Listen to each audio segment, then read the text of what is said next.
नमस्कार दोस्तों, मैं विनय दुबे मुंबई से।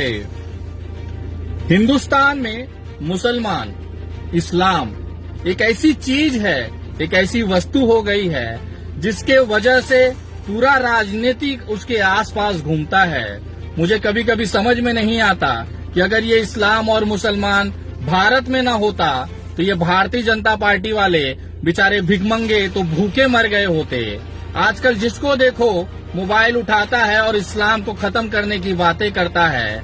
एक भड़वा अभी ताजा ताजा पैदा हुआ है जो अपने आप को हिंदू मंदिर का महंत कहता है, लेकिन उसकी वास्तविकता आज मैं आपको बताता हूं और एक खास तोहफा उसके लिए मैंने बनाया है जिसकी घोषणा मैं इस वीडियो में करने जा रहा हूं। तो कृपया पूरी वीडियो जरूर देखें और उन भड़वों तक, खास तौर पे गाजियाबाद के उन भड़वों तक जरूर पहुंचाएं, क्योंकि उनका बाप विनय दुबे अब उस भड़वे को दीपक त्यागी, अरे दीपक त्यागी तो आप जानते नहीं होंगे, उसका जो असली नाम आप जानते हैं वो है यति सरस्वती, वो जो भी नंद है, बकचोद नंद, उसको हम उठा के अब लाने वाले हैं, क्योंकि आज उसको एक तोहफा मैंने भेजा है। आशा करता हूं बहुत जल्द आप लोगों को पता चल जाएगा।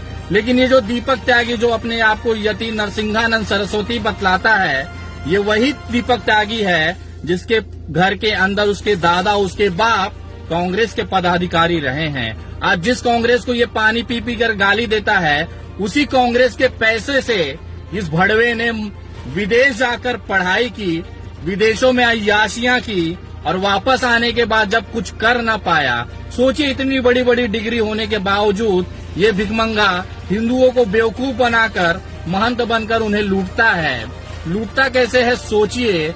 पूरी जिंदगी इसके घर पर ये जो निवाला खाता था वो कांग्रेस का था, क्योंकि इसके दादा, इसके बाप कांग्रेस की कमेटी में पदाधिकारी थे। और आज यही भड़वा उसी कांग्रेस को गाली देता है जिसकी पूरी जिंदगी इसने रोटी खाई है। यहाँ तक तो ठीक था, ये खुद भी भोसड़ी वाला समाजवादी पार्टी के कोई पद पर रह के अपने गाजियाबाद में त्यागी समाज को एकजुट करता था, और उसने देखा कि ये सब बकचोदी करके कुछ होने वाला नहीं है। इसकी औकात, भले ये विदेश में पढ़ा था, लेकिन इसकी औकात एक साधारण सी नौकरी करने की नहीं थी। तो इसे समझ में आया कि देश में अब हिंदुत्व का नारा चल रहा है, तो चलिए हिंदुओं को ही बेवकूफ बनाया जाए।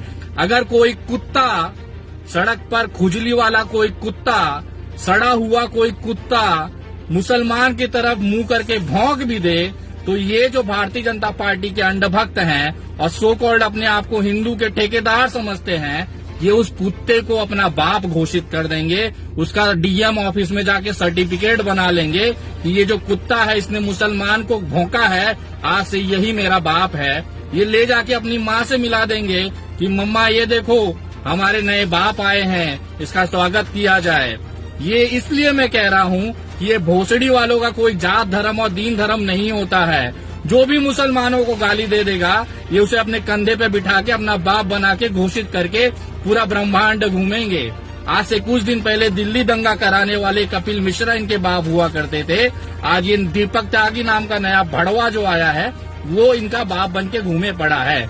और भोसड़ी के यति नरसिंहानंद सरस्वती, जो भी तेरा नाम है, इतना भोसड़ी वाला नाम है तेरा, समझ में नहीं आता है। तो सुन बेटा, तू इस्लाम खत्म कर देगा। अबे तो गाजियाबाद से तू केवल 4 आज तक कितने मुसलमानों को मारा है बेटा तूने? और तेरे साथ जितने ये चेले चपाटे घूमते उन तमाम लोगों से पूछना चाहता हूँ, आज तक कितने मुसलमानों का तुमने उखाड़ लिया है बताओ? आज तक कितने मुसलमानों का तुमने न करा लिया है बताओ? उनका कुछ उखाड़ न पाए और चले हो देश से इस्लाम खत्म करने, विश्व से इस्लाम खत्म करने, उनके जीवन का मकसद हो गया है। ये बकवास सुन के न कुछ वो हिंदू जो भारतीय जनता पार्टी के तलवे चाटते हैं ना, वो खुश होते होंगे। ये भारत का नागरिक खुश नहीं होता ये चीजों को, क्योंकि बचपन से ये देश की आत्मा जो रही है वो सेक्युलरिज्म रही है, धर्म निरपेक्षता रही है, पंथ निरपेक्षता रही है। यहाँ पे हिंदू, मुस्लिम, सिख, ईसाई सारे लोग एक साथ रहते हैं और भाई भाई हैं। तुम चाहे जितना भौंक ले, तुम्हारा हश्र जो है ना वही होने वाला है जो एक पागल कुत्ते का होता है। उसको उठा के पिंजड़े में डालेंगे और वहां तू भौंकते रहे दिन भर, कोई दिक्कत नहीं है। और दूसरी सबसे गजब की चीज बताना चाहता हूँ, ये दीपक त्यागी के ऊपर राष्ट्रीय कानून, सुरक्षा कानून की मांग हमने माननीय बॉम्बे हाई कोर्ट से की है, मुंबई उच्च न्यायालय से की है और उस पर बहुत जल्द सुनवाई होने वाली है। पूरे देश में इसके ऊपर एफआईआर हुए लेकिन गिरफ्तारी नहीं हो पाती, क्योंकि हम समझ सकते हैं भारतीय जनता पार्टी की नफरत की राजनीति के लिए ये अग्नि का काम कर रहा है, तो भारतीय जनता पार्टी उसे बचाएगी ही। लेकिन संविधान अब वहां से तू न बच पाएगा बेटा। और तेरे जितने चेले चपाटे हैं ना जो कहते हैं खून की नदियां बहा देंगे, तो हमें अब देखना है तुम्हारी औकात कि कितनी खून की नदियां बहेगी जब इस बाबा को दीपक त्यागी का उनका जो कॉलर पकड़कर घसीटते हुए जेल में डाला जाएगा। हम देखना चाहते हैं कितनी खून की नदियां तुम बहाओगे। तुम्हारी है औकात है, संविधान से बड़े हो तुम, कानून से बड़े हो तुम।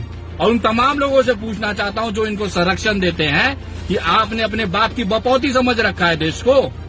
ये देश चलेगा संविधान से, किसी के बाप की औकात नहीं है इस यतीनंद भड़वा दीपक त्यागी को जेल में डालने से रोक सके। और अब इसके ऊपर रासुका लगाया जाएगा, वो भी महाराष्ट्र में।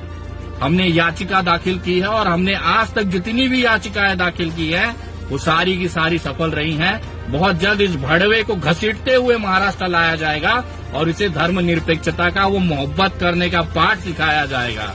अगर उसके बावजूद भी ये सुधरा नहीं तो ये महाराष्ट्र है, यहाँ पिछवाड़े झाड़ू डालकर ना मोर बना के नाचाया जाता है, मोर। और अब इस बाबा का नंबर है, ये जो ढोंगी बाबा है ना, ये ठीक वैसा ही है जैसे आसाराम थे और राम रहीम थे। इन्होंने केवल भावनाओं से खेला और अपनी तिजोरियां भरी। इनको लगता है कि हर कोई नागरिक बेवकूफ होगा, इनके चंगुलों में फंस जाएगा, तो हर कोई यहाँ पे क्या नहीं है। तुम बनाते होंगे किसी को, लेकिन अब नहीं बनेगा कोई भी यहाँ पर। तो अब तेरा नंबर आ गया है बेटा। खूबसूरत से जितना दिन खा पी सकता है खा ले, संवैधानिक तरीके से। ना तुझे गाली देंगे, ना तुझे मारेंगे, ना तुझे कुछ ना करेंगे। संवैधानिक तरीके से कानूनी प्रक्रिया के अंदर तेरा कॉलर घसीटते हुए तुझे जेल में डालेंगे। उसके बाद तेरा इंतजार करेंगे कौन तेरा बाप तेरे को बचा सकता है। हमको भी अब देखना है भड़वे। तू इस्लाम खत्म करेगा, तू देश की एकता अखंडता को खत्म करेगा। तेरा बाप न कर पाए, तेरा दादा न कर पाए, भोसड़ी वाले तू कर पाएगा।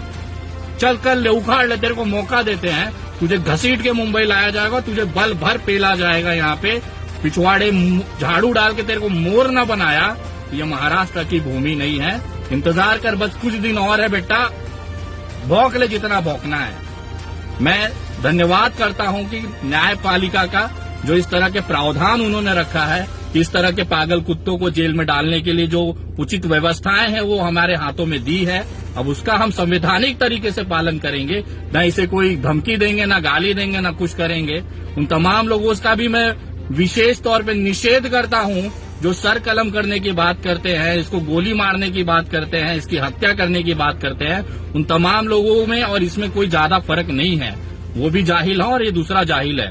तो उन तमाम लोगों का निषेध करता हूं। मैं किसी का विशेष की बात नहीं कर रहा हूं, लेकिन न्यायिक प्रक्रिया से अब इसका इलाज किया जाएगा और बहुत जल्द किया जाएगा। और जितने तेरे चेले चपाटे हैं ना, उनकी औकात हमें पता है। और तू भौंक जितना भौंक सकता है बेटा, तेरा टाइम आ गया। जय हिंद, जय महाराष्ट्र।